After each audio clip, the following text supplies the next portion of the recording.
It's time for truth. It's time for truth. It's time for truth. Bueno, hoy queríamos hablar un poco del Shivaism Advaita Kashmir. Ya se han hecho varias charlas aquí sobre este tema. Es un tema extensísimo, muy amplio, es una doctrina muy rica en matices y en todo, imposible de resumir. Es la única tradición que existe que no tiene un comienzo histórico, ni tampoco un fundador humano. La fundó el propio Shiva en la Edad de Oro, y luego en el transcurso de las diferentes eras se ha ido reformulando según las necesidades del momento y las mentalidades capaces de recibir esa enseñanza. Hay varias ramas dentro del shivaísmo. La no dual es la más, radicalmente no dual es la más pura, digamos, luego hay la no dual y la dual. Aquí nosotros solamente vamos a hablar de la no dual, y quería centrarme solamente en un concepto que en esta tradición es muy original, que es el concepto de ignorancia. Que es una tradición que enfoca el concepto de ignorancia de una manera muy curiosa, ¿no? Entonces, para la ignorancia, tanto en esta tradición como en el Advaita Vedanta, como en muchas tradiciones hindú, es la causa eficiente del universo, de la creación, la ignorancia. Añana. Es decir, la causa de que estemos todos aquí y que exista un universo manifestado, la causa real es la ignorancia.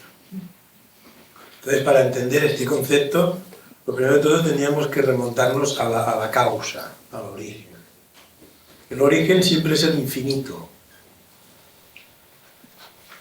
Aquí, pues, la religión lo llamamos Dios, suprema conciencia, plenitud, purna, tiene muchos nombres, ¿no? Pero de hecho es lo finito.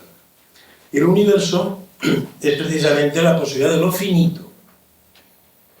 La posibilidad de lo finito, o el génesis constante de la finitud, tiene que tener su causa en lo infinito, necesaria y lógicamente.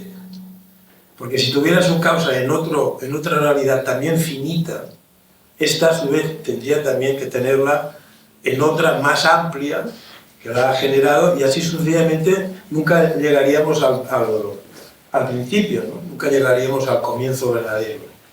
Entonces lo infinito es realmente el origen, la causa, el final y el medio de todas las cosas. Pero nosotros vivimos en un universo finito. Incluso la propia idea de manifestación es la idea de algo determinado, limitado.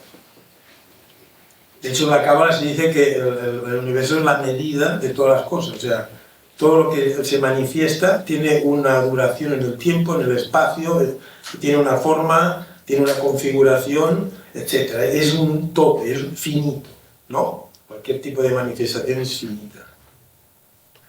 Entonces esa finitud aparece en el seno mismo de lo infinito, por un acto de voluntad de ese infinito mismo. El infinito mismo, tenemos una idea muy equivocada de lo que podría ser lo infinito. Primero porque no hay manera de entender el concepto de infinito, porque conceptualizar ya es finitizar, darle forma o representación a algo. Entonces es imposible que la mente humana o incluso el intelecto pueda comprender o entender lo que es infinito. Solamente puede comprender lo que ya tiene una dimensión, lo que ya es finito. Lo infinito no es, como muchas veces pensamos, algo que es indefinido en el tiempo o en el espacio.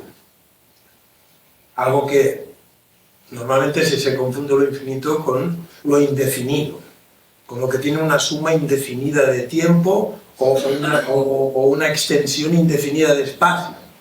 No tiene nada que ver con eso.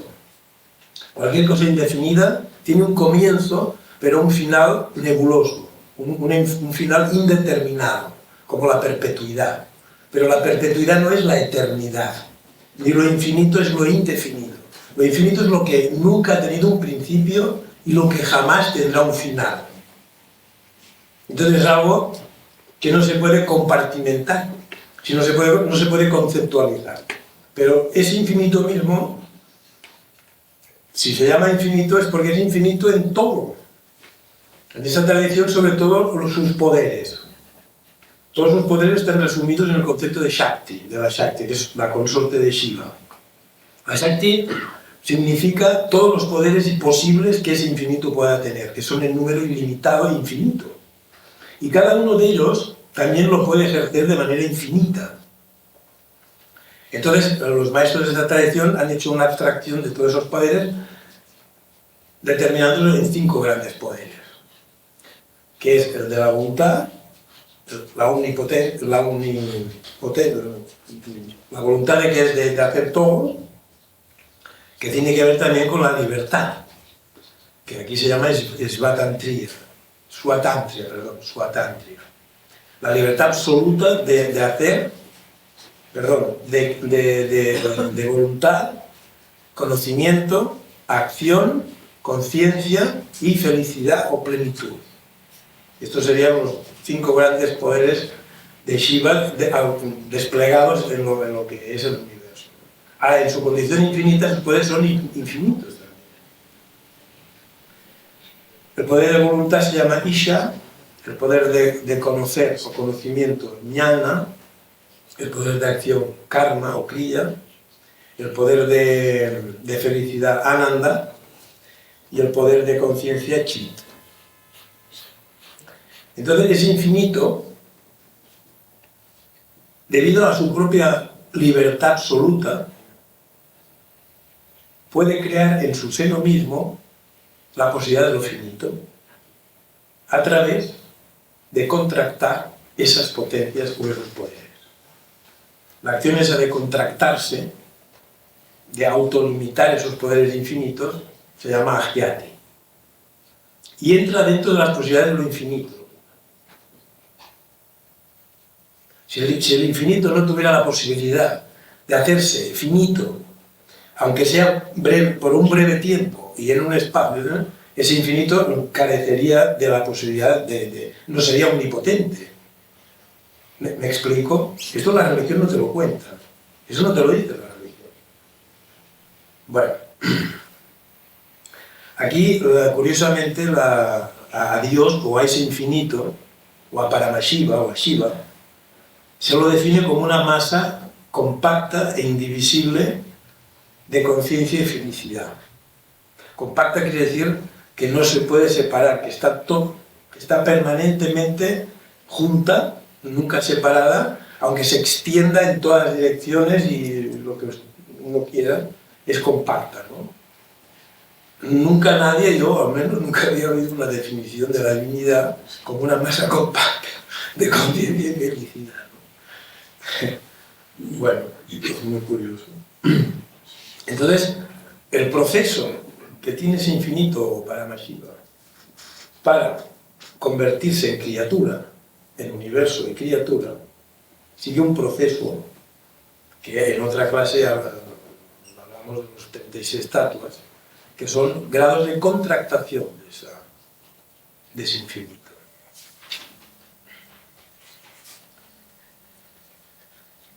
Entonces, el infinito mismo, Paramashiva, asume él mismo la autolimitación, se autolimita su conciencia, su poder de voluntad, su poder de conocimiento, todos esos 5 poderes los autolimita, los comprime, los contrae, hasta acabar siendo un individuo, un ánimo.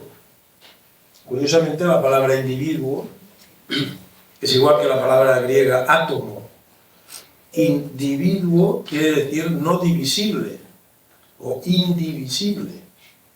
Todos somos individuos, ¿no? ¿Qué significa individuo? Indivisible. Qué curioso, ¿no? Es una cosa. Átomo también, del griego átomos, es no divisible. La palabra átomo, es la misma raíz que templo, que quiere decir dividir. El templo la idea de templo es la idea de un espacio que sagrado, que se diferencia o se separa del espacio profano. Espacio profano, espacio sagrado. Entonces la ley templo. Entonces el individuo es la forma de manifestación última de este proceso de autolimitación de lo infinito.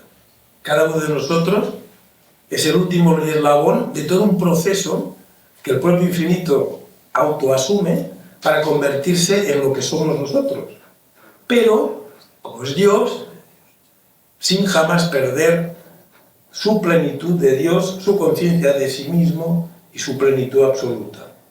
Esa es la gran paradoja que el individuo tiene que salvar a través de una realización, de una comprensión de todas estas cosas. Tiene que salvar esa paradoja, como que si estás limitado y eres limitado no puede ser, ¿no? Las dos cosas a la vez no puede ser, pues sí. Una de las cosas que puede el infinito o Dios, precisamente por ser omnipotente, es que puede convertirse en algo finito sin dejar de ser infinito. Esto no es fácil de comprender, pero si entras en esta tradición y aprendes la occidental, pues vas comprendiendo. Quiero retener que hemos dicho que la causa principal de la manifestación, es decir, de lo finito, es la ignorancia. La ignorancia de lo infinito. Entonces, ¿qué pasa? Cuando en esta operación, ¿qué pasa? Pues que el individuo, o Paramashiva autolimitado en sus poderes, cae en un estado de ignorancia de sí mismo. Su verdadero sí mismo queda en un segundo plano y acaba siendo un ser ignorante que va viajando o errando de estado en estado, y ese proceso se llama samsara, ¿no? Samsara. En esta tradición el samsara no es solamente el hecho de encarnar diferentes estados de existencia una y otra vez indefinidamente dentro de una especie de circuito cerrado, ¿no? Cuyo centro es el nirvana, y si no alcanzas ese centro pues continúas navegando, sino cualquier tipo de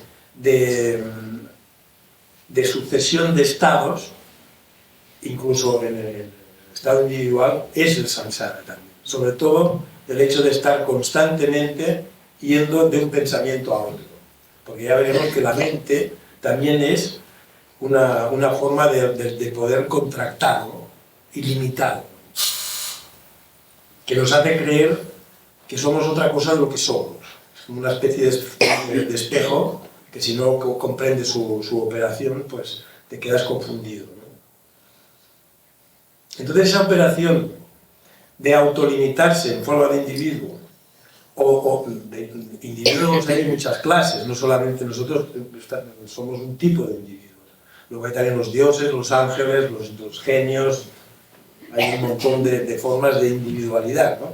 Nosotros encarnamos la forma humana, o hay muchas más criaturas o individuos en el universo, ¿no?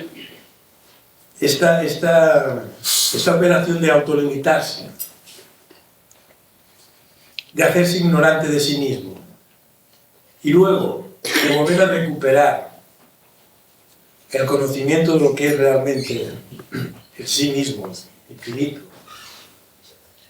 Ese doble juego de limitarse y deslimitarse, de esclavizarse a una forma y luego desliberarse, es lo que se llama el juego divino, el lila. En esta tradición es muy importante este concepto de lila, o sea, Dios juega al escondite. Bajo todo el velo de formas y apariencias que existen en el universo, está Él. Es un actor que juega todos los papeles, incluido de director, espectador y todo el psicodrama que constantemente el universo está representando, ¿no? Él es el gran actor. Shiva Nataraja, es el Shiva ese que baila, ¿no? Y cuya danza genera mundos y destruye mundos constantemente. La dinámica de ese baile es el universo entero con todas sus posibilidades constantemente vivificadas, ¿no? ese juego está dirigido a él mismo. Él es el que actúa y el espectador también. ¿Cómo es eso? Pues en tanto sujeto eterno y único es el espectador, y en cuanto objeto de sí mismo es todos los papeles que encarna. Nosotros también tenemos una base, aparentemente dual, pero que luego ya ves que el sujeto y el objeto en realidad son una sola cosa.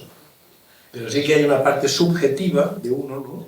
Y luego todo el mundo objetivo que cree que hay delante de él, incluido su cuerpo. Cuando uno dice mi cuerpo, dice, sí, vale, tu cuerpo, ¿y tú quién eres?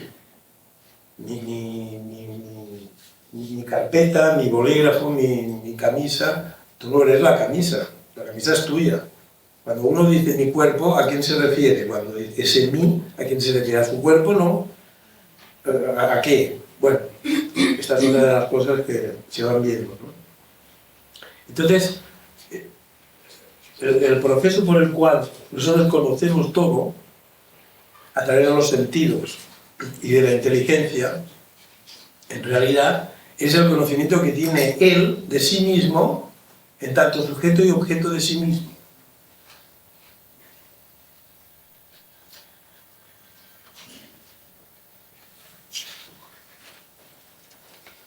Entonces, ¿qué le pasa al individuo una vez ha quedado contractado en la forma humana, por ejemplo, ¿no? Pues que disfruta de los mismos poderes que Dios, infinitos, pero contractados.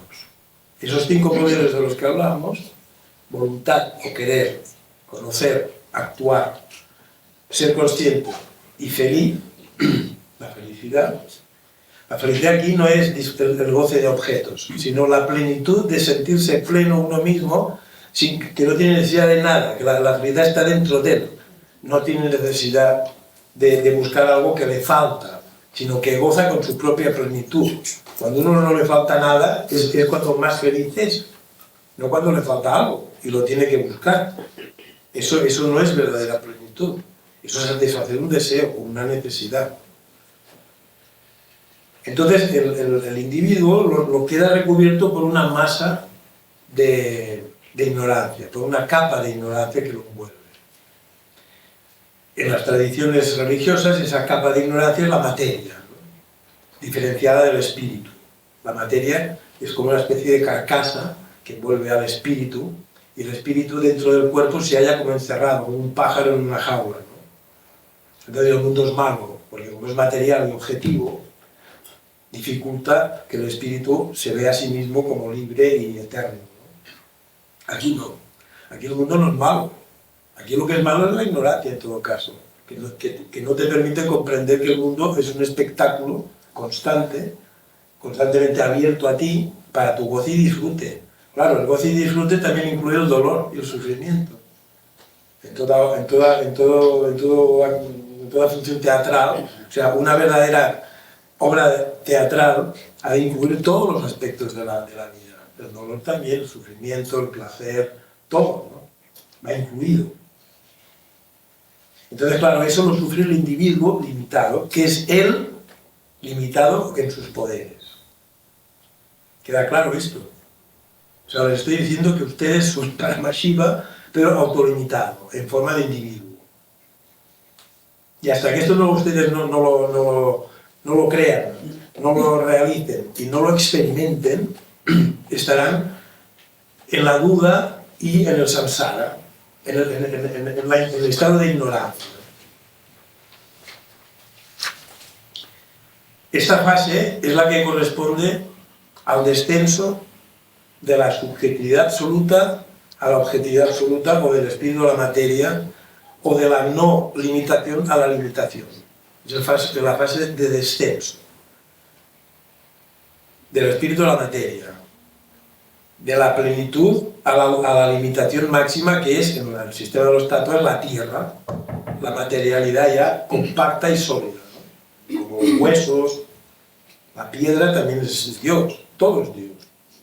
Los 5 elementos son cinco formas de materialidad o de estado de la conciencia también.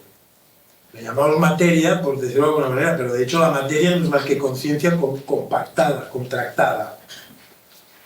El éter es el propio vehículo de la conciencia. El éter es impalpable.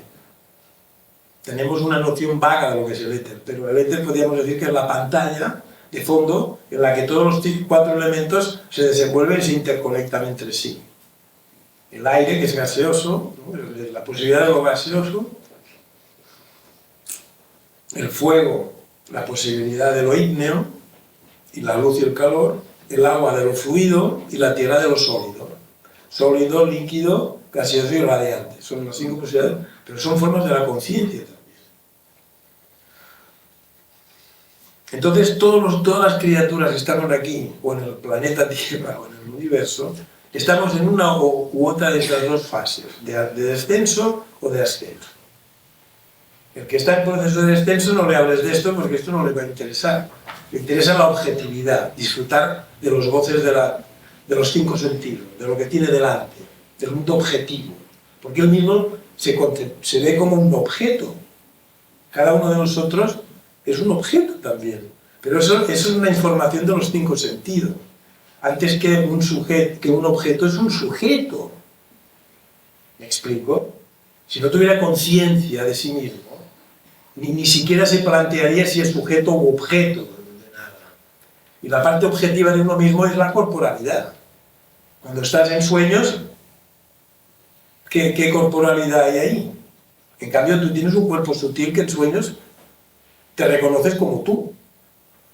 Pero no tiene nada que ver con el estado de vigilia, en el cual los 5 sentidos parece que todo sea real. En el sueño no, pero cuando vives el sueño sí que es real para ti. Y la única forma de enterarte de que no es real un sueño, ¿cuál es? Despertar. No hay otra solución, porque dentro del sueño tú jamás vas a saber si es no real. ¿Me explico? Los sabios de esta tradición dicen el estado de vigilia tampoco. El estado de vigilia es un sueño también, pero mucho más real, ¿no? Aparentemente real. Pero es un sueño igual, porque en realidad solo existe el sí mismo. El drama nuestro es que confundimos ese sí mismo, eterno, infinito, que es nuestra propia consciencia, con el cuerpo y la mente. Es más, cuando hablamos de conciencia en el mundo moderno, se da por supuesto que es como algo mental. La conciencia es como una facultad de la mente. Realmente no tiene nada que ver. La conciencia con la mente no tiene nada que ver. La mente es una forma de la Shakti, de la energía divina. Es una forma de la conciencia, pero contractada y con unas funciones determinadas. La conciencia no. La conciencia es libre. No está condicionada como manas, ni como buddhi, ni como ahamkara, ni como ego, ni como intelecto, ni como mente. La conciencia está libre de todo. La conciencia es ese elemento que en nosotros, a pesar de autolimitarse, permanece siempre libre. Y ese trabajo de darse cuenta de eso es todo un trabajo espiritual. Realmente no hay otro trabajo espiritual que darse cuenta de que la conciencia en sí misma, y no proyectada en los objetos, es infinita, eterna, no muere ni nace, y cuando muere el cuerpo permanece exactamente igual. No se altera ni un milímetro la conciencia. Lo que sí que se alteran son otras cosas. Entonces el problema del sí mismo es que una vez autolimitado en la forma de un individuo, se confunde con el cuerpo y la mente. Su verdadera identidad cree que es corporal y mental. Y aquí esto es el infierno. Infierno viene de inferior, inferioris, una caída de la conciencia en sus estados más inferiores. Es eso. Confundir tu verdadera identidad, que es eterna, plena, inmaculada, llena de posibilidades, con el cuerpo y la mente. Ese es nuestro valle de lágrimas. No hay otro valle de lágrimas que ese, realmente. Entonces, esa ignorancia del sí mismo, aquí se habla de varias ignorancias. Hay 2 principales, la ignorancia intelectual y la ignorancia experiencial. Pero aparte de eso hay más, que también son muy importantes. La primera de todas, como dice Swami Lakshmanjoo, es la ignorancia de que somos ignorantes. Porque todos aquí somos muy listos. Muchos tienen carrera, han leído mucho, tienen una cantidad de información tremenda, ¿no? Entonces eso lo confunden con el verdadero conocimiento. Y el verdadero conocimiento, el único y verdadero conocimiento que salva y regenera, es el conocimiento del sí mismo, el conocimiento de la verdadera realidad, el conocimiento de la verdad. La verdad os hará libres, dice Jesús. ¿Qué quiere decir la verdad os hará libres? Una frase que se tendría que imprimir, porque realmente somos eternos, y la verdad, la realidad y el sí mismo son una sola cosa. Entonces, ignorar que somos ignorantes es la primera y peor quizá de las ignorancias. Porque puedes pasar toda tu vida siendo catedrático, un erudito, en cualquier especialidad, y ser un ignorante absoluto de tu verdadero sí mismo, y confundir al personaje, es decir, al ego, con el sí mismo. Y estamos en las mismas. Nunca vas a ser feliz así. Vas a tener tus momentos de felicidad, pero inmediatamente, al faltar el verdadero conocimiento, no se puede ser feliz. No hay sustitutos de felicidad aquí. El sí mismo es pleno, es la plenitud misma, es la felicidad en sí misma. Quiero ser feliz, tal y cual, a través de objetos que tú puedas coger, o una persona que tú amas, y si la puedes conseguir serás feliz. Bueno, eso son pequeñas felicidades, pero la felicidad con mayúscula es cuando tú no te falta nada y encuentras que en ti mismo está todo lo que necesitas y no necesitas nada externo, porque en ti mismo ya. Y esa es la plenitud, la idea de plenitud es esa. Y cuando uno viene al mundo y es pequeño, eso lo disfruta, ¿eh? Los niños heredarán el reino de Dios, dice Jesús. ¿Por qué lo dice? Porque realmente es un estado de plenitud en donde ni siquiera hay el concepto de distinguirse de mí y del mundo que me rodea. El mundo que me rodea y yo somos todo uno en un niño pequeño. En un niño hasta 2 o 3 años. Luego ya el papá le dice, tú eres catalán, tú eres andaluz, tú eres niño, tú eres niña. Tú vas a estudiar para esto, tú vas a ser... Ojo que el niño aquel es malo. Entonces tú empiezas a diferenciar. Y el proceso de diferenciación es el que nos lleva a individualizarnos aún más. Si viviéramos en otro tipo de sociedad, en una sociedad tradicional, eso ya desde la infancia quedaría bastante anulado, este tipo de ignorancia. Desgraciadamente vivimos en una sociedad a la inversa, ¿no? Entonces esta primera ignorancia es muy importante, porque nosotros confundimos el conocimiento con el saber cuantitativo, con el saber muchas cosas, conceptos, ideas. No, el verdadero conocimiento es el conocimiento de ese sí mismo eterno e invariable que somos. Bueno, el segundo es confundir esa ignorancia de lo esencial con la información mental o la erudición, que es lo mismo.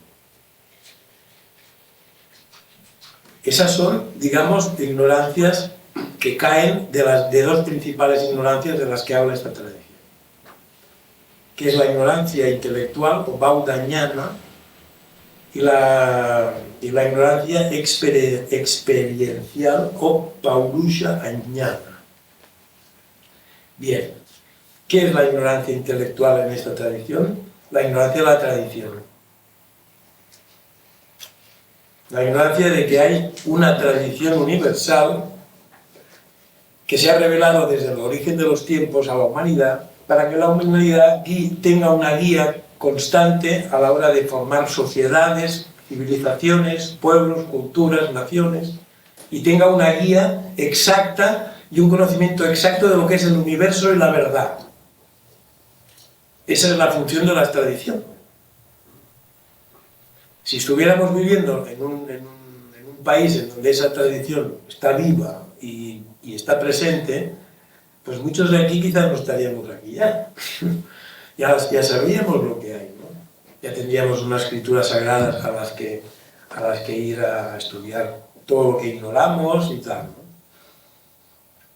Entonces el mundo moderno nos ha tocado vivir aquí en Occidente, en el mundo moderno, y desgraciadamente es la antítesis de lo que sería el saber tradicional o el conocimiento tradicional. Tenemos el cristianismo aquí en Occidente, que es el que más ha tenido acuajado aquí desde siempre, es el que ha organizado, digamos, la historia, el catolicismo, etc., ¿no? Pero a partir de cierta época ha quedado, digamos, apartado de lo que es la enseñanza, el cada día, ¿no? Ha quedado apartado como un estamento más, como otros, y el que le interesa la religión, pues practica la religión, y el que no, no. Y la mayoría, pues, de gente no es religiosa. Entonces, claro, esa ignorancia a nosotros nos hace mucho daño, porque vivimos una vida falsa, una vida totalmente materializada, abocada al consumo, en donde ya se van perdiendo cada vez más los más mínimos valores espirituales, morales, cívicos, de todo tipo, precisamente por eso. ¿Por qué? Porque el ser humano, al tener una corporalidad animal, que en la tradición esta se llama pashu, animal es pashu. Una persona que ignora la tradición y no practica la tradición es un animal. ¿Por qué? Porque ¿en qué se diferencia una persona que solamente vive para satisfacer sus deseos corporales? ¿En qué se diferencia de un animal? En nada, que piensa. Pero su pensamiento solamente lo utiliza para mirar de satisfacer de la mejor manera sus necesidades vitales y corporales, básicamente. Básicamente. Hoy en día, vamos, todo lo que te ofrece la sociedad es solamente para la corporalidad. Además de eso, hay un punto al cuerpo que cada vez se ha ido consolidando más desde que yo era pequeño hasta ahora. Pues antes la gente no iba cada tres días a la semana al gimnasio a ponerse fuerte, a hacer footing, pues no, pues iban a la playa, a nadar, pero esa obsesión con la corporalidad y tener un cuerpo danone, eso no. Entonces, ¿qué diferencia hay entre una persona que solo vive para eso y un animal? Ninguna. Ninguna. Entonces, claro, todo lo que le ocurra a esa persona, de bueno y de malo, pues estará justificado, ¿no? O sea, realmente él cree que es un animal evolucionado. Además, la teoría de la evolución ha acabado de cortar, digamos, si algún hilo conductor había con la tradición, o con la sacralidad de la vida, o la sacralidad del universo, ha quedado totalmente cortada con las teorías estas modernas de la evolución, etc., ¿no? O sea que lo más viene de lo menos.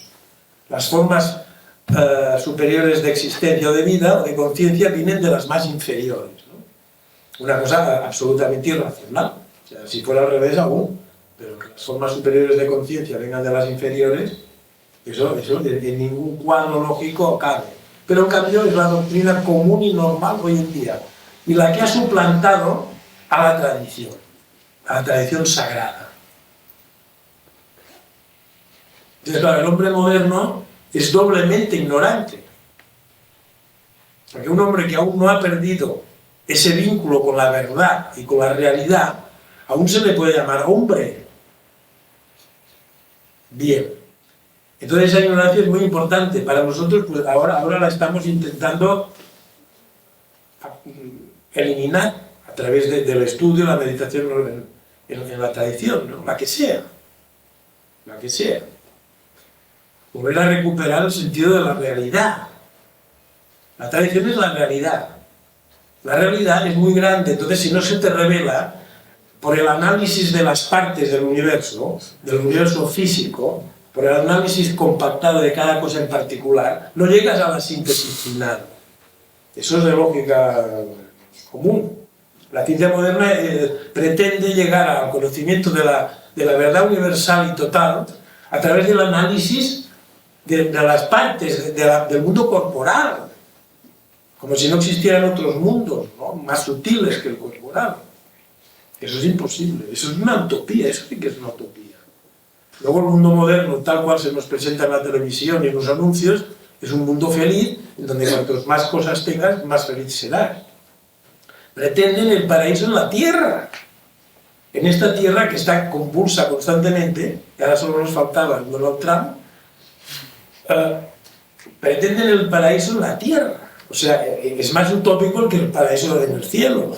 Que en el cielo, al existir menos limitaciones que en la tierra, es más fácil ser feliz que aquí, que es un conjunto de limitaciones tremendas, y lo corporal pues es la dimensión de la realidad que más condiciones tiene, ¿no? Solamente el hecho de estar en el tiempo y en el espacio, pues ya es una limitación enorme, porque no puedes estar en dos sitios a la vez, y cuando va pasando el tiempo no puedes volver a ser joven, como Dorian Gray. No, te vas haciendo viejo, y cuando se te acaba el tiempo, chao. Bien, o sea que el mundo moderno es la ilusión de la ilusión. Es la gran ilusión, ¿no? Bien. Eso es un misterio que las religiones han intentado. Esa ignorancia que al final del ciclo, siguiendo la teoría de los ciclos de los manvantaras y de los yugas y tal, ¿no? ¿Cómo puede ser que el hombre haya olvidado tanto su verdadera esencia y su verdadero origen, ¿no? Su verdadera patria, ¿no? Bueno, primeramente que no todos. Una gran parte de la población mundial la ha olvidado. Las 3/4 partes o quizá más. Pero siempre hay un pequeño núcleo que no. La tradición, de hecho, no se puede morir. No puede olvidarse por completo. Puede quedar reducida al mínimo. Como dice René Guénon, los pueblos de Lagarta tiene que ver con el ocultamiento de la verdad a los ojos de la mayoría, ¿no? Pero eso no quiere decir que haya desaparecido, se ha ocultado. Entonces eso también tiene un sentido, porque en el proceso de autolimitación de Dios también ha de tener su punto álgido. Y ese punto álgido es la máxima compresión de la conciencia, ¿no? La máxima compresión de la conciencia, ¿no? Cuando la conciencia realmente se ha olvidado de quién es, o casi, ¿no? Es lo que San Pablo decía, el misterio de la iniquidad. El misterio de la iniquidad es el misterio de la ignorancia del ser humano, hecho a imagen y semejanza de Dios, y en cambio que se comporta como un animalito. Peor, porque los animales de hecho no han perdido aún esa esencia paradisíaca, esa bondad natural que tienen los animales, no tienen perversidad los animales. El hombre sí, el hombre puede ser perverso y cruel, el animal no. Bueno. Entonces también tiene su momento y su explicación, esa ignorancia que también se convierte en maldad y todo lo que está ocurriendo en el mundo. Bien, la otra ignorancia es la parausha añana, que es la ignorancia de poder experimentar esa plenitud que somos, debido a que nos identificamos con nuestro cuerpo y nuestra mente. Es decir, cuando el sí mismo se confunde con el no sí mismo. El no sí mismo, en esta tradición, es el cuerpo y la mente, o el antakarana, que es el órgano interno, que es un conjunto de inteligencia, ego y mente. Buddhi, manas y ahankara.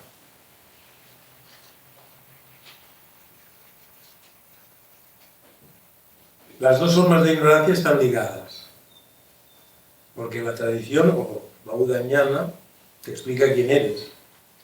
Y la segunda, eliminada, disfrutas de tu sí mismo sin confundirlo con tu cuerpo y tu mente. Entonces cuando te mueres dices, oye, chao, me quito el traje y me pongo otro, ¿no? O no me pongo ya ninguno, no me pasa nada.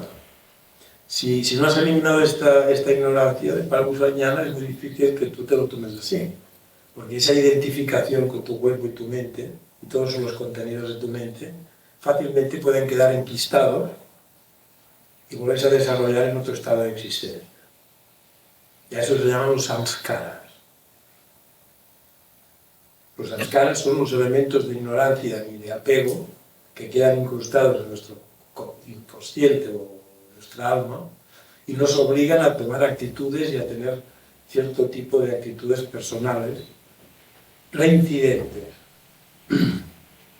Forma parte del karma. Entonces, si no se eliminan estos residuos o estas malas fijaciones en cosas, no mueren. Si no los eliminas tú conscientemente y voluntariamente, no mueren. No mueren porque forman parte intrínseca de nuestro comportamiento. Son esas actitudes que nos hacen aparentemente ser lo que somos, ¿no? Yo soy así, yo soy colérico, o yo soy tibio, o yo soy envidioso, o yo soy ambicioso, o yo soy esto, ¿no? o yo soy muy reactivo, o muy celoso. Todas esas actitudes, de hecho, vienen de huellas que tenemos ya, predeterminaciones de tendencias, que también son hereditarias. Porque aparte de heredar toda una serie de elementos de otras vidas anteriores o estados de existencia anteriores, porque no hemos de olvidar que estamos aquí después de bajar de un descenso de la conciencia a la materia. Y en ese descenso pasamos por diferentes estados, y de cada estado cogemos algo. Eso por una parte, es decir, hay un descenso vertical y luego hay una herencia horizontal. Toda la familia está en cada uno de nosotros. Toda la familia que nos ha antecedido, todos los elementos psíquicos y físicos de los que nos han venido antes están en nosotros. Y nosotros los transponemos a nuestros hijos y a nuestra descendencia, ¿no? Todo el rato. Eso es inevitable. Entonces todos esos elementos, de hecho, son envolturas de lo que es el verdadero ser. Envolturas que no son el ser, son envolturas. Y uno se tiene que sacar de encima eso. Y eso es lo que configura nuestro ego, ahamkara. Nuestro ego es un constructo mental. El problema aquí es que confundimos ese sí mismo, o yo con mayúsculas, divino, que es pura conciencia y plenitud, con el ego mental nuestro. El ego es una imagen mental que nos hacemos de nosotros mismos. Es nuestra historia personal. O sea, si nosotros nos damos un golpe en la cabeza y nos da la amnesia, toda nuestra historia personal se borra. ¿Quiénes somos entonces? ¿Me explico? No puede ser que nosotros seamos un cuaderno de fotografías de todo lo que nos ha pasado en la vida. Una suma de recuerdos y de actitudes y de deseos debido a nuestra formación familiar, escolar, social. Eso no somos nosotros, es una construcción que se ha ido haciendo desde que éramos pequeños, desde que empezamos a tener conciencia, hasta ahora. Y eso nos ha formado una identidad social, una identidad de cara afuera, pero tú de cara adentro, tú no eres eso. Incluso no eres ni hombre ni mujer. La conciencia no es ni macho ni hembra, está más allá de esa dualidad. Nuestro verdadero yo no está, no es una suma de actitudes o de historias personales que nos han ocurrido o de cosas que has aprendido. No, nuestro verdadero yo no, es el centro de la rueda. Y el ego, hay muchos egos. De hecho, hay un ego de la infancia, un ego de la pubertad, un ego de la madurez, un ego de la vejez. Hay muchos egos. Satanás dice, yo soy legión en el Apocalipsis.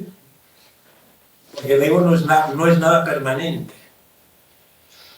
Entonces, en la tradición esta, el ego, que precisamente se llama ahamkara, que ahamkara literalmente es yo hago. Aham, yo, kara, de kli, karma, kriya, hago, hacer. Crear es la misma raíz que kli, crear. Yo hago. ¿Yo hago qué? Al confundirse él con el cuerpo, se cree que todas las acciones las hace él.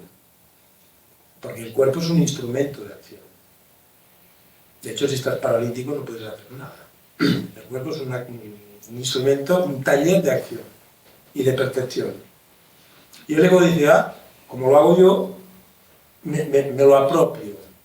El ego es el que se apropia de la acción y de los conceptos también, porque al ser mental dice, esta idea es mía. No, esto lo he hecho yo.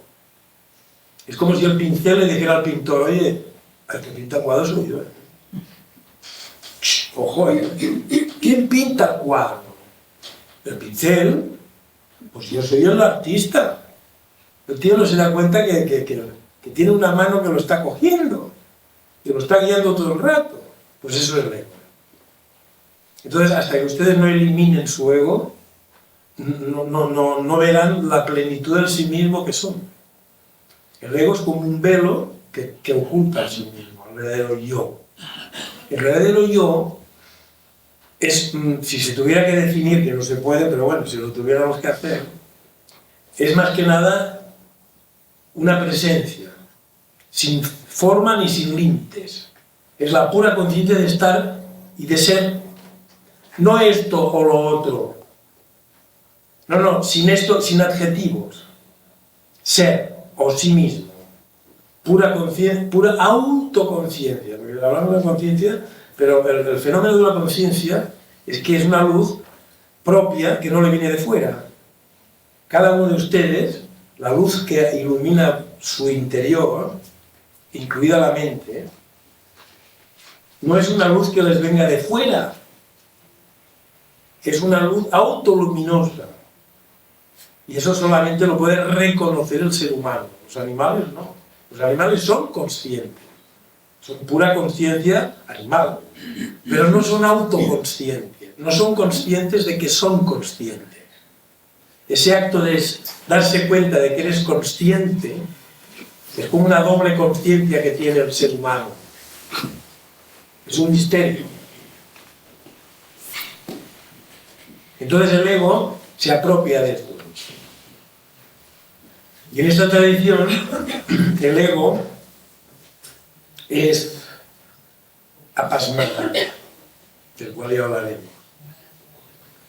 Sobre este tema y cómo el ego nos atrapa, como si fuéramos una mosca en la tela de araña, para Marta Sara, que es uno de los textos más importantes de esta tradición, capítulo 32, dice sobre este tema. De la misma forma que una araña se atrapa a sí misma en su propia telaraña, igualmente el hombre encarnado en el mundo se ata a sí mismo al experimentar los objetos mundanos como el cuerpo físico, el aliento vital, el conocimiento intelectual y la extensión del cielo. Todos los sujetos que experimentan la pura conciencia cubierta por la ignorancia se atan a sí mismos con los lazos del conocimiento conceptual generado por ellos mismos. ¿De qué forma? La respuesta es con la ayuda del cuerpo físico. Se crea un conocimiento conceptual del sí mismo en el no sí mismo, con la ayuda de la experiencia del sí mismo identificado con el cuerpo físico, o con el aliento, o con el conocimiento intelectual, o con cualquier otra cosa.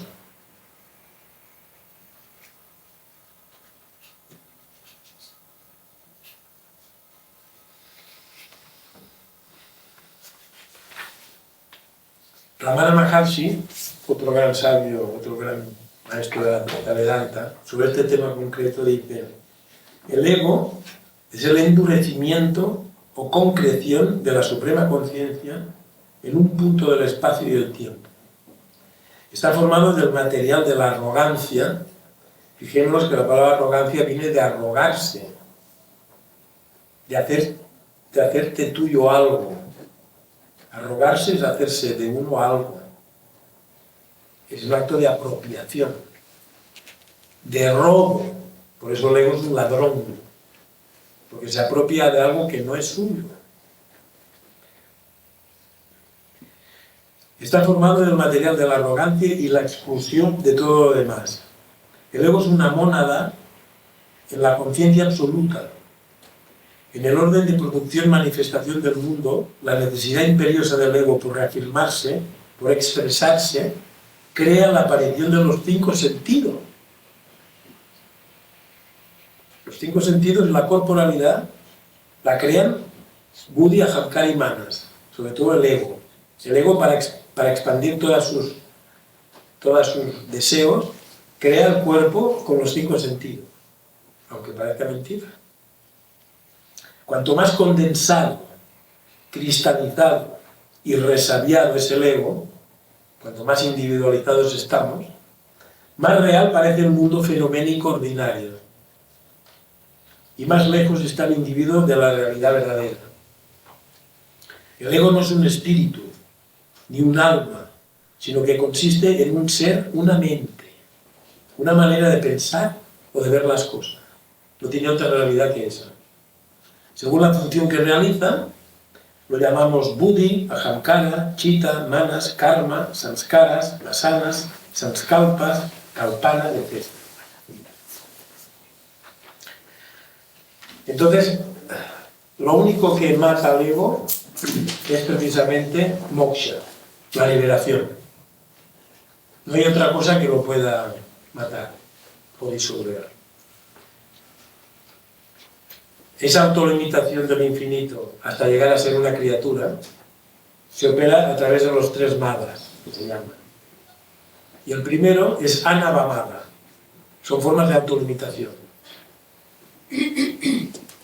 Ese proceso de contractación del infinito se hace a través de ahyati, hemos dicho, y crea automáticamente la idea de estar limitado al ser. La sensación de estar limitado en el tiempo, en el espacio, en el conocimiento, en el deseo, en todo.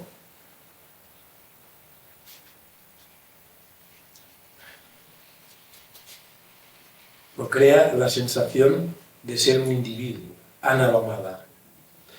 Y este mala, que es diferente del maya, mayya mala y karma mala, solamente lo puede retirar Shiva mismo, porque es el que se lo autoinflige a sí mismo, esta limitación. La otra limitación maya mala es el carácter diferenciador de maya. Nos vemos distintos de todo. Vemos un mundo diferenciado en miles de cosas distintas. Y nosotros también somos diferentes de ti, de tú. Yo no soy un árbol, yo no soy la mesa, yo no soy esto, ¿no? Este carácter de... Todo es una unidad y Maya nos hace ver que estamos en una multiplicidad diferenciada. Esa es otra consecuencia de la autolimitación. Y la otra es Karma Maya, que es la idea de que solo puedo hacer una cosa y después otra y después otra. No todas a la vez, ni puedo hacer todo. Estoy limitado en el acto, en la forma, en el actuar. Esas 2 formas se pueden eliminar a través de un trabajo sostenido y metódico con un maestro espiritual y dentro de una tradición. Anavamada no. Anavamada solamente lo puede retirar, esa sensación de ser algo limitado, Dios mismo. Porque es Él que se lo impuso a sí mismo. Entonces el individuo, como forma contractada de Él, no puede. Ha de ser quien se ha puesto esa limitación, es el único que la puede retirar. Por eso siempre pedimos la gracia del Señor. Cualquier acto que hagamos, cualquiera siempre va dirigido a pedir esa gracia del Señor que nos retire los velos que nos ocultan su inmensa faz constante, ¿no? La gracia de Dios no es una cosa que se dé a trocitos. Dios da la gracia a raudales, sin parar, como un río, un océano. Pero cada forma limitada tiene una capacidad para recibirla más o menos grande. ¿Me explico? El problema de la gracia divina no es que Dios no te la dé, sino que tú no eres capaz de recibirla ni de apreciarla en lo que es, debido a tu grado de autolimitación misma. Aquí hay otra cita de Ramana Maharshi sobre este tema que dice: la eliminación de la ignorancia y la cesación de la falsa identificación revelan al sí mismo que está siempre presente aquí y ahora. Esto es llamado realización, moksha, mukti. Jiva mukti es un liberado en vida, una persona que en su estado aún vivo ha podido realizar esta comprensión y este conocimiento.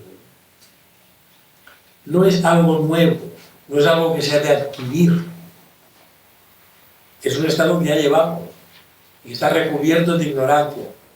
Entonces solamente retirando la ignorancia él aparece. El sí mismo, no hay 2 sí mismos. Solo hay un sí mismo. Cada uno de ustedes es el mismo sí mismo. El hecho de pensar que uno no es el sí mismo es la ignorancia y el ego. Retirado esa ignorancia y ese ego, el sí mismo aparece por sí solo. O sea, no hay que realizar el sí mismo. El sí mismo ya está siempre realizado. Pero recubierto de diferentes envolturas que son de ignorancia. O sea que no se ha de conseguir nada que no tengamos ya. ¿Explico?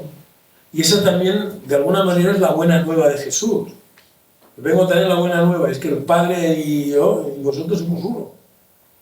No tenéis que conseguir nada, lo único que tenéis es que retirar esa ignorancia que os oculta, el vivir y experimentar eso. Comprender, baudañana, comprensión, y experimentar eso que sois, que es paurusha ñana, esas dos ignorancias de las que hablamos.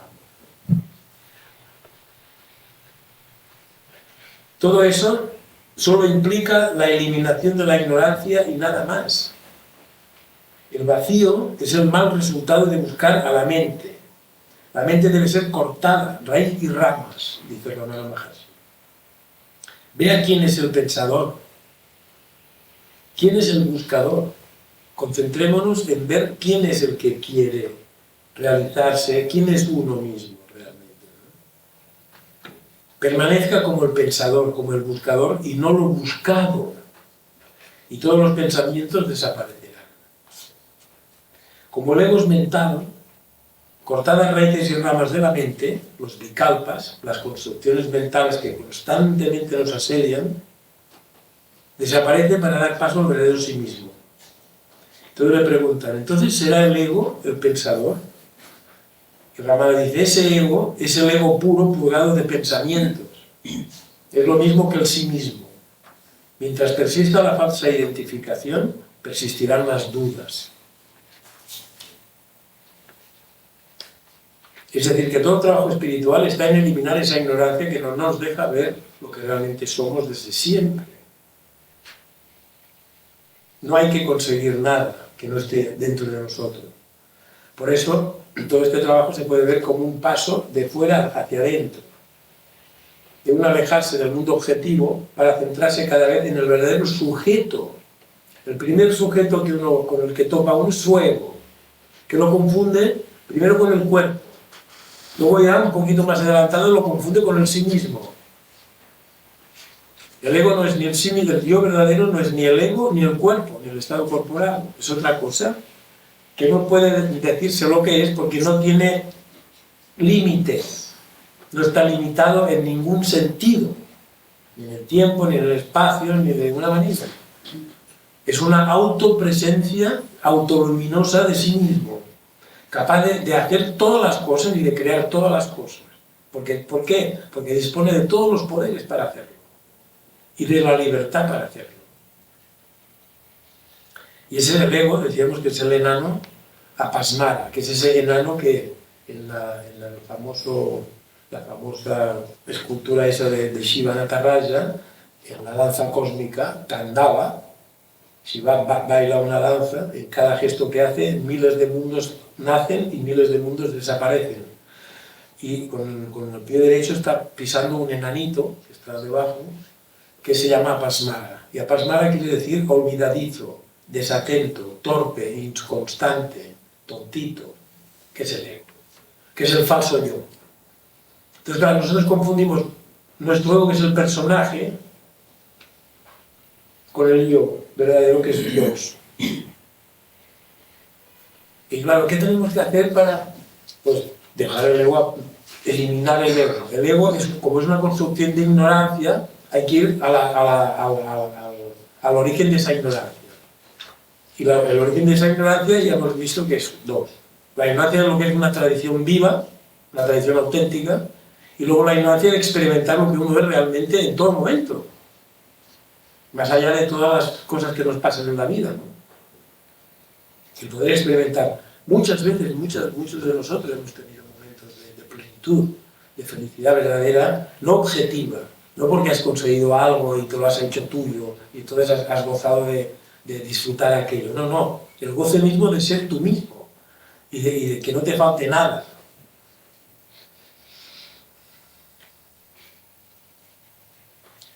Volviendo el ego es un constructo mental hecho de samskaras, vasanas, vikalpas y vritis.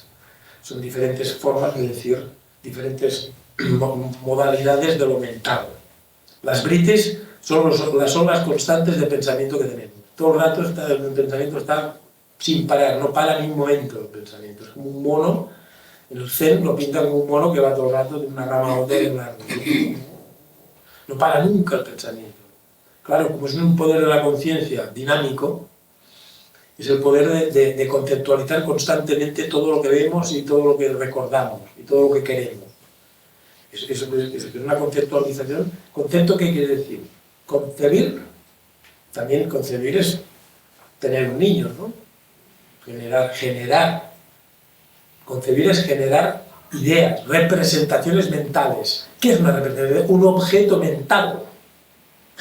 Todo el rato estamos llenos de objetos mentales que siguen corrientes. Esa corriente se llama vritis. Son modificaciones, las modificaciones constantes de la mente.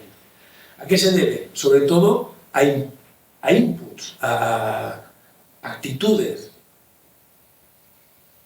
a tendencias latentes que cada uno tiene dentro. Esos son los samskaras. Y los vikalpas son los pensamientos mismos. Esos tres no paran. Entonces, claro, todo el trabajo en el fondo es bastante complicado porque te tienes que meter dentro de esa realidad que es tu pensamiento, tu mente, tu fuero interno, que no es el verdadero fuero interno, porque eso es el primer nivel de tu interioridad, la mente y todos esos procesos, es el primer nivel, es el primer piso. Luego hay muchos más, hasta llegar al centro, ¿no? Pero el verdadero centro es transmental, está mucho más allá de la mente. Pero esos elementos son los que configuran nuestra personalidad individual, los que nos hacen ser lo que hacemos y todo lo que nos va bien o mal debido a esas tendencias latentes que todos llevamos dentro. Y la mayoría de nosotros las confundimos con nuestro verdadero ser, nuestro verdadero carácter, nuestra verdadera manera de ser. Pero todo eso, carácter viene de acto, actitud viene de acto, temperamento viene de temperatura. Todo tiene que ver con lo psíquico, ¿no? Con nuestros deseos, con nuestra fijación en el mundo exterior, con todo lo que nosotros nos embeleza, y queremos conseguir cosas o hacer, todo eso genera una serie de tendencias en cada uno que son las que nos hacen ser lo que somos. Y no pasaría nada si no fuera porque eso es precisamente lo que teje el destino de cada cual. Todo eso es realmente las parcas que tejen el destino, según los griegos, de cada cual. Depende de tus tendencias innatas, harás o no harás. Serás un delincuente, o serás un santo, o serás esto, o serás lo otro. Entonces, claro, todo eso va con todo el paquete de lo mental y del ego. Y eso es lo que se tiene que disolver para llegar realmente al núcleo. Y ese es el famoso paso de las aguas, que es el famoso viaje de Ulises al retorno a Ítaca, que se tiene que enfrentar con el cíclope y con todos esos elementos. Es el paso del laberinto de Teseo hasta llegar al centro del laberinto y rescatar al alma que lo tenía retenida el animal. Todos los mitos, todos los cuentos, el folclore ha quedado todo eso en la cultura, ¿no? De una manera subterránea. El folclore, en las tradiciones nuestras. En otras más vivas, pues está vivito y coleando. No has de interpretar el mito de Teseo, el mito de Aquiles, no, está explicado bien clarito. Pero quiero decir que todo eso que estamos hablando ha formado desde siempre parte integrante de la cultura. La palabra cultura viene de culto. ¿Culto de qué? Culto de la verdad, de la tradición. Cuando se pierde, esas dos ignorancias de las que hablamos, Babudañana, pues uno se vuelve ignorante de la verdad, pero como no se puede volver ignorante de la verdad, tiene que sustituir la verdad por una mentira. Entonces te crees lo del mono, que eres una especie de simio evolucionado, que serás muy feliz cuando logres tener ese cargo en tu trabajo que está a punto de de a lo mejor te lo den, o casarte, o yo qué sé, cualquier cosa. No, no porque el final de la vida es la muerte. Perdón, me he equivocado. La gente se cree que lo contrario de la muerte es la vida, no. Lo contrario de la muerte es nacer.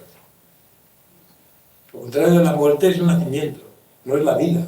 La vida es como la revolución, la evolución y la involución. La involución es la mitad de la evolución y las dos forman la revolución completa del círculo, ¿no? Lo otro igual.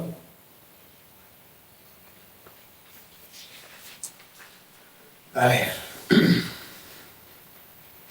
Sobre los samskaras, esas tendencias latentes que tenemos dentro inconsciente, pero que afectan al consciente constantemente, Ramana Maharshi dice, lo mismo que el agua en un cuenco refleja al enorme sol dentro de los estrechos límites del cuenco, así también los vasanas, samskaras o tendencias latentes de la mente del individuo, actuando como el medio reflectante, atrapan la luz de la conciencia omnipenetrante e infinita que surge del corazón y presentan en la forma de un reflejo el fenómeno llamado la mente.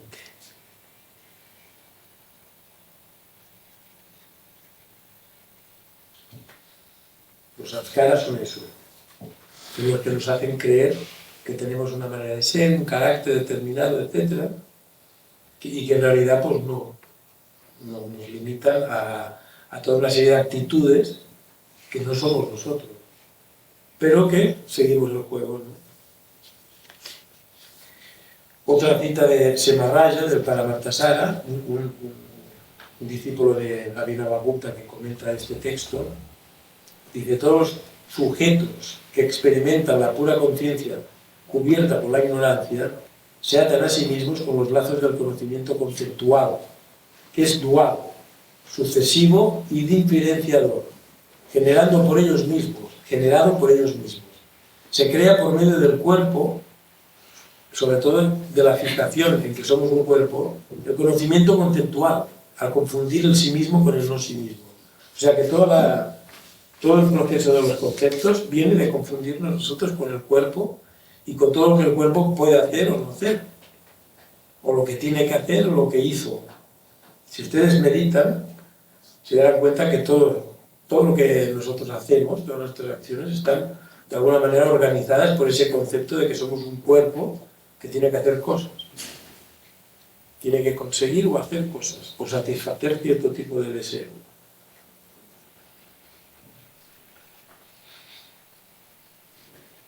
Entonces señala Ramana Maharshi, porque una de las maneras de esto sería parar la mente, ¿no? De hecho, la meditación va de cara a eliminar el proceso este de los britis, el no parar de los pensamientos uno detrás de otro, que es el samsara también, ¿no? Estar todo el día sin parar, yendo de un pensamiento a otro, de un pensamiento a otro, ese es el verdadero samsara. Entonces Ramana dice, la ausencia de pensamientos no significa un vacío, que muchas personas podrían pensar, al confundir la mente con la conciencia misma, que cuando para la mente te quedas como una piedra, ¿no? Te quedas allí como estático, y, oh, ¿qué pasa? No. La ausencia de pensamientos no significa un vacío. Debe haber alguien que conozca ese vacío. La idea misma de vacío, ¿quién la contempla? ¿Quién la dice? Muchas personas que han meditado les ocurre eso, que paran la mente y tal, entonces para entrar en un estado de vacío de pensamiento o de objetos mentales. Pero ¿hay realmente un vacío ahí? ¿No está el sujeto que conoce el vacío ahí? ¿No está un yo que está presenciando un vacío? ¿Un vacío de objetos mentales?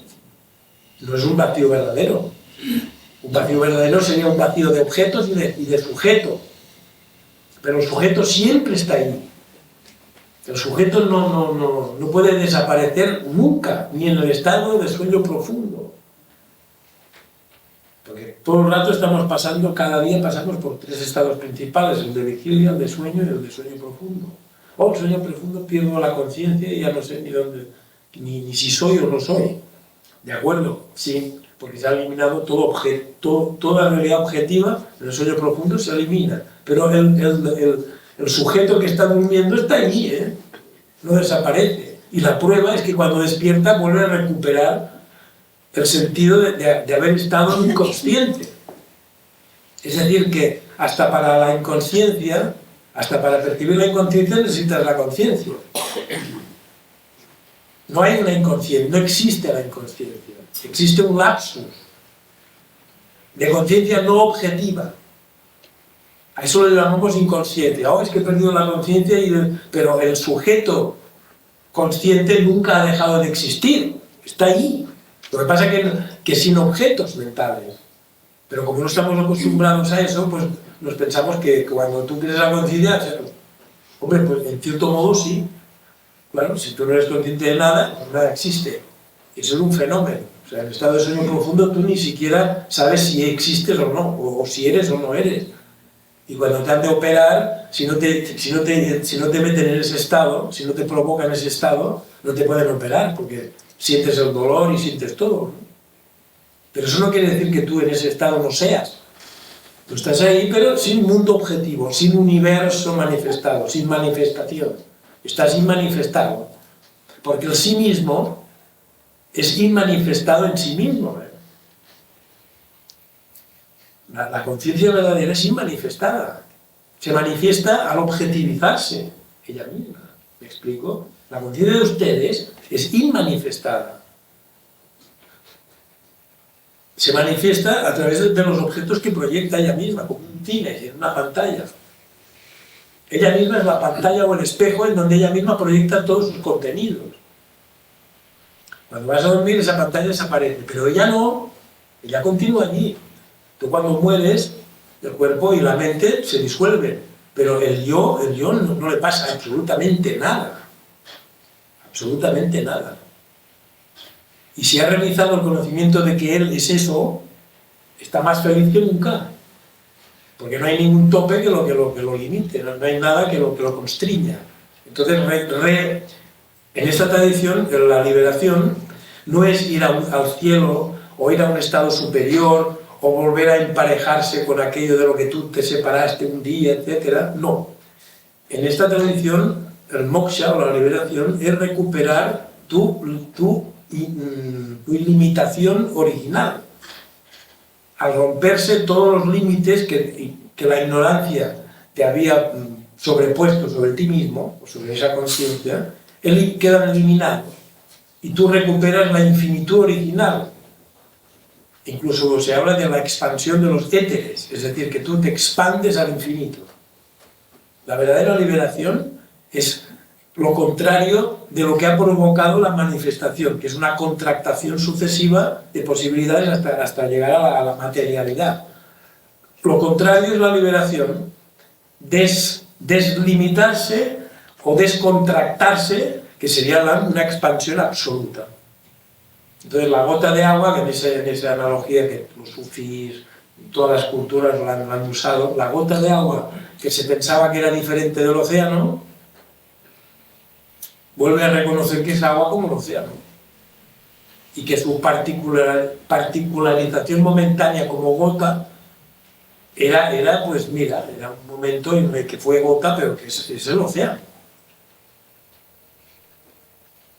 O como el agua que parece que esté limitada por el recipiente, pues se rompe el recipiente y el agua vuelve otra vez a fluir en todas las direcciones. Pues eso es la liberación. No es ir al cielo o ir al lado del Señor a mirarlo toda la eternidad y hola. No, porque no hay dos. No hay dos. En las tradiciones no duales no hay dos. Dios y tú, Dios y el alma son una sola cosa. Uno en un estado limitado y otro no. La conciencia individual es la misma conciencia universal pero limitada. Autolimitada, porque no hay nada que esté fuera que la limite, sino que se autolimita a ella. Es lo mismo que les decía a ustedes de que su conciencia, la luz de su conciencia, no les viene de fuera. Es autoluminosa. Y eso es un tema de meditación muy interesante que cada día pueden sentarse 5 minutos a meditar sobre eso. O sea que ustedes no tienen que ir a ningún lado, ni hay nada fuera de ustedes que tengan que conseguir, ni nada. El verdadero secreto, el verdadero misterio está en ustedes mismos. Ustedes mismos son su propio secreto y su propio conocimiento, o autoconocimiento. Porque quien dice autoconciencia, dice autoconocimiento. Todo lo que no sea autoconocimiento es un conocimiento objetivo, un conocimiento de cosas que tenemos fuera, que hay fuera. O conceptos, que son imágenes, objetos mentales. Vaso es una palabra. Yo digo vaso y automáticamente en mi mente aparece un vaso, ¿no? Es un milagro. El lenguaje es un milagro, ¿eh?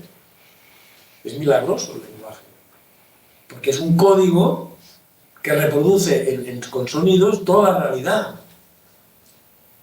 Con 28 letras y 10 números, tú puedes contar, numerar todo lo que existe. Esto es una cosa increíble. Por eso que todas las lenguas originalmente son reveladas, son sagradas porque son reveladas. Porque ningún hombre se podía inventar un lenguaje como un sagrado, como la cábala o como el sánscrito. Con un número determinado de letras combinadas entre sí, tú puedes conocer, representar y comprender todo el universo. Porque Dios le dio a Adán el poder de nombrar las cosas, ¿verdad? Y hasta la Torre de Babel se dice que toda la humanidad hablaba un solo idioma. Y fue a partir de la Torre de Babel, que es el Kali Yuga, que la gente no se entiende, vamos, ni hablando el mismo idioma. Y bueno, y aparte de esto, pues alguna cita más. Bueno, decir que todo este trabajo, fuera del marco de una tradición espiritual viva y auténtica, es muy difícil hacerlo. A menos que estés dotado por el espíritu de un potencial espiritual enorme, es muy difícil que tú llegues a la comprensión y a la mención de esto que estamos hablando fuera del marco de una tradición viva y efectiva. Es muy difícil. Y más para nosotros que hemos nacido en un medio absolutamente ajeno a estas ideas. No solo ajeno, sino que las niega. Ha llegado a la trascendencia. El mundo moderno y la ciencia niega la trascendencia. Dice que no hay nada más que lo material y lo que tú ves, y lo que puedes tocar. Todo lo demás no existe. O sea que la conciencia es un producto del cerebro. No es el cerebro un producto de la conciencia, sino que la conciencia es un producto del cerebro. Increíble, ¿no? O sea, primero está el instrumento y luego el poder. No, hombre, primero está el poder y luego el instrumento. Es que esto es de lógica elemental. Primero hay el poder, la facultad, y luego el instrumento, el órgano, ¿o no? Bueno. Y en la última cita de Ramana Maharshi dice: verdaderamente no hay ninguna causa para que usted sea miserable e infeliz. Usted mismo impone limitaciones a su verdadera naturaleza de ser infinito, y entonces llora porque usted es solo una criatura finita. Entonces usted emprende esta o aquella sadhana, aquella práctica espiritual, para trascender las limitaciones no existentes realmente. Pero si su sadhana misma asume la existencia, o se cree que son reales, de las limitaciones, como hace muchas veces la religión, ¿cómo puede ayudarle a trascenderlas? No sé si queda claro esto. ¿Lo puedo repetir? Sí. Sí. Ramana le dice a uno que le pregunta, ¿no? Dice: verdaderamente no hay ninguna causa real para que usted sea miserable e infeliz en esta vida. Usted mismo impone limitaciones a su verdadera naturaleza de ser infinito. No se lo cree. Nadie se cree aquí que es infinito. Y seamos sinceros. Nadie se lo cree. Yo lo sé que somos infinitos, pero quizá tampoco me lo creo del todo. Pero es que no nos lo creemos. Bueno. Y entonces llora porque usted es solo una criatura finita. O sea, usted está tan acostumbrado a pensar que usted es una persona finita, y además todo lo que usted se reafirma de sí mismo es en plan de finitizarse aún más a través de lo que me gusta y lo que no me gusta. Todos los procesos mentales, si nos fijamos, tienen que ver con una polaridad de esto me gusta o esto me cae simpático, esto no. Esto me interesa, esto no. A esto lo quiero tal, pero esto no. Sí, no. Es dual, totalmente dual. Los procesos mentales todos son duales. Salir de esa dualidad y entrar en la no dualidad es la vida esta espiritual. Y entonces usted emprende esta o aquella práctica espiritual para salir de estas limitaciones, que no existen realmente, son fruto de su ignorancia y de su mente. Y entonces él le dice, pero si su práctica espiritual misma cree realmente que existen estas limitaciones, ¿cómo va a salir de ellas? Y es la diferencia que hay entre la religión y lo que es la iniciación. O la metafísica pura, o la espiritualidad pura, o la religiosidad. Son dos cosas muy diferentes. Las religiones normalmente son duales. Dios y tú sois dos cosas totalmente diferentes. Y lo máximo que tú puedes conseguir es purificar tu alma y ascender a estados superiores, más cerca, y situarte en la cercanía de Dios. Pero la identificación entre tú y él, eso queda fuera. Las vías iniciáticas, incluso en el Islam o en el cristianismo antiguo, la posibilidad de la unión, la teos, o la identificación de tú y él, sí, está contemplada como final de la vía espiritual. La religión no puede, porque al individuo humano lo ve y a la creación como diferente de Dios. Son dos cosas separadas. Entonces, claro, aquí la idea de separación es la ilusión. Aquí tiene, ojo, que nada puede estar separado. Que Dios es la unidad también. Que el infinito es uno, no hay dos infinitos. La unidad del ser y del sí mismo está garantizada desde siempre. Nunca se ha roto la unidad esa. Entonces, Dios también es todo. Todo lo que existe no solamente viene de él, sino que es él en estado manifestado. ¿Y qué es el estado de limitación, de contractación? Tiene su proceso, el universo es un proceso, no es una cosa estática, el universo es una cosa que se está todo el rato moviendo, es una rueda, ¿no? La vida, zodíacos, cuando tú sales de ese mecanismo que implica dualidad, entras de nuevo en la no dualidad, pero es que nunca había estado separado. La dualidad y la no dualidad nunca habían sido dos cosas separadas. La dualidad es más bien un fenómeno sensible, porque vemos objetos en el espacio separados unos de otros, vemos que hay una diferencia en lo de arriba y lo de abajo, lo de la izquierda y lo de la derecha. Entonces esa dualidad, que es más bien de tipo de percepción sensible, la proyectamos a todo y pensamos que también Dios está fuera, Dios está dentro y fuera de la manifestación. Y de hecho se le llama corazón del universo, ¿no? Pues si es el corazón es el núcleo. Vale, pues hasta aquí un poco hemos llegado. Y si hay alguna duda sobre estas dos ignorancias... It's time for two. It's time for two. It's time for two. It's time for two.